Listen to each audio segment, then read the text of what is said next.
Hi everyone, Megan Marsh here with Select Mortgage in Erie, Pennsylvania. Today the mortgage information that we're going to be talking about is investment properties. I've had a lot of questions lately on how to finance investment properties, how much money you need down, which are all good questions because investment properties have had some of the biggest changes in the last 5 years with all the different things that have been going on in the mortgage industry. 5 years ago, when I purchased my first few investment properties, you could buy a multi-unit, a 2-unit, a 3-unit with 10% down. You can't do that anymore.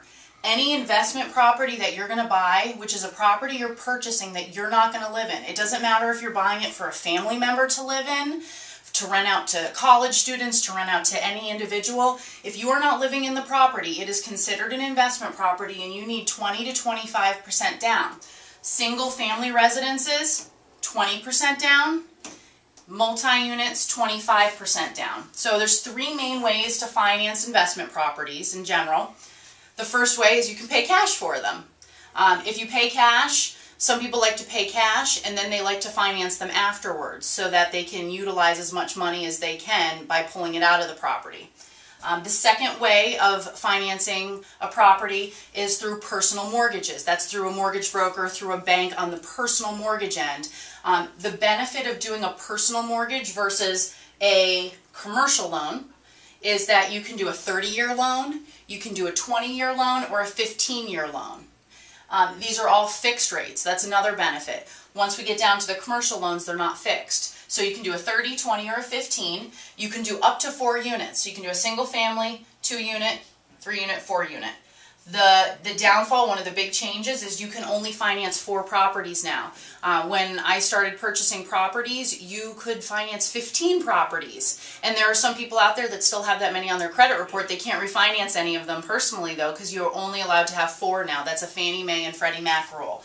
And so they're 30, 20, and 15 year. The rate right now, let's compare a 15 year is about 3.875 on an investment property for a single family home.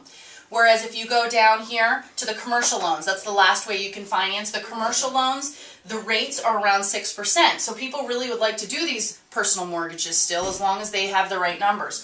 Commercial loans, 20 to 25% down, it's the same, but most commercial loans, the commercial loans I have, they're 15-year loans, and after 5 years, the bank comes back and they see where the rates are. So the rate changes after 5 years.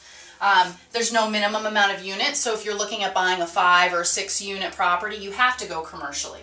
There's one option in between a personal loan and a commercial loan, and it's a portfolio loan.